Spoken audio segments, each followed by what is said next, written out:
দীঘায় ঘুরতে যায়নি এরকম খুব কম মানুষই আছে। আজকের এই ভিডিওটাতে দীঘা নিয়ে কিছু ভালো খারাপ আপনাদের ইনফরমেশন দিয়ে যাব। মাছ খেতে ভালোবাসে না এরকম খুব কম মানুষই আছে, তাও আবার সমুদ্রের মাছ। আপনারা কি কোনো দিন দীঘায় গিয়ে মাছ কিনে ঠকেছেন? অনেকেই আছে মাছ যারা খেতে ভালোবাসে তারা দেখে কিনতেও পারে। দীঘার মোহনা অধিকাংশই মানুষ সেখানে মাছ কিনতে যায়। অনেকেই চেষ্টা করে সেখানে সেরা মাছটি কেনার বা সস্তায় কেনার, তাহলে আপনারা ভুল করছেন। এই জায়গাটি আপনারা অনেকেই জানেন, এটি হলো ওল্ড দীঘার মেন মার্কেট, যেটা আমরা বাজার বলি, বা সমস্ত মুদিখানা থেকে আরম্ভ করে চিকেন থেকে আরম্ভ করে A to Z পাওয়া যায়, বা মাছেরও সেখানে মার্কেট আছে।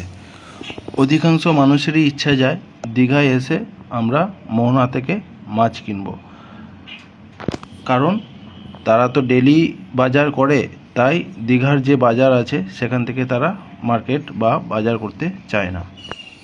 আমি আপনাদের সাজেস্ট করব যে আপনারা যদি দীঘায় মাছ কিনতে চান তাহলে আপনারা ওল্ড দীঘার যে মাছের মার্কেট আছে সেখান থেকে মাছ কিনুন, বা আদার্স সব কিছু কিনতে পারেন। আর যদি ভেবে থাকেন যে না, দীঘায় এসেছি মেন যেখানে মাছের ঘাঁটি, যেখানে সব কিছু ট্রলার সব কিছু এসে মাছ একখাটা হয়, সেরা মাছ, সস্তা দাম, তাহলে আপনারা ভুল করছেন। ঠিক আছে? আর কতজন ঠকেছেন, কতজন ঠকেননি সেটাও অবশ্য একটু ভিডিওতে কমেন্টে জানাবেন। মোহনার অধিকাংশই ফ্রেশ মাছ আদার স্টেটে চলে যায়, কারণ ওখানে যে সমস্ত মাছ পাওয়া যায় আমার মনে হয় না যে সেখানে ফ্রেশ মাছ পাওয়া যায়। তো অনেকেই কিনে থাকে, অনেকেই ঠকে থাকে, তো আবার যারা দেখে কিনতে পারে তারাও ঠকে থাকে। তো আজকে ভিডিওটা এই জন্যই করা, যাতে ওখানে গিয়ে কোনো মানুষ না ঠকে বা ঠকতে না চায়, সেই কারণে ভিডিওটা করা।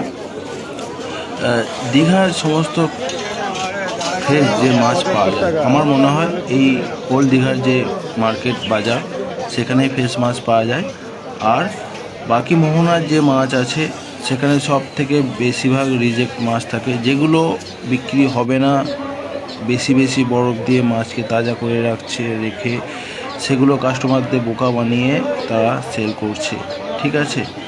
আর সেখানে যাই কিনুন না কেন একটু সতর্ক হয়ে কেনার চেষ্টা করবেন, কারণ দীঘায় অধিকাংশই দোকানদাররা কলা কাটার জন্যই বসে আছে।